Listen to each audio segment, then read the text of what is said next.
పూరా లోకల్. నమస్తే, welcome to పూరా లోకల్. లోక్సభ ఎన్నికల ప్రచారంలో భాగంగా తెలంగాణకు బీజేపీ అగ్రనేతలు రాబోతున్నారు.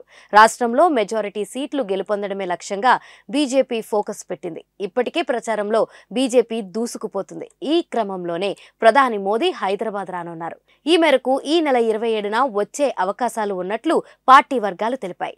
ఎన్నికల్లో అనుసరించాల్సిన వ్యూహాలపై బీజేపీ నేతలతో ప్రధాని చర్చించనున్నారు. మరోవైపు హైటెక్ సిటీ నోవోటెల్లో ఐటీ నిపుణులతో ప్రధాని భేటీ కానున్నట్లు సమాచారం. అలాగే ప్రధాని మోదీ తర్వాత కేంద్ర హోంశాఖ మంత్రి అమిత్ షా, బీజేపీ జాతీయ అధ్యక్షుడు జేపీ నడ్డా రానున్నారు. మంత్రి అమిత్ షా బీజేపీ కీలక నేతలతో భేటీ అవనున్నారని తెలిసింది. ఈ క్రమంలోనే ఎన్నికల వ్యూహాలపై చర్చించి నేతలకు దిశానిర్దేశం చేయనున్నారు.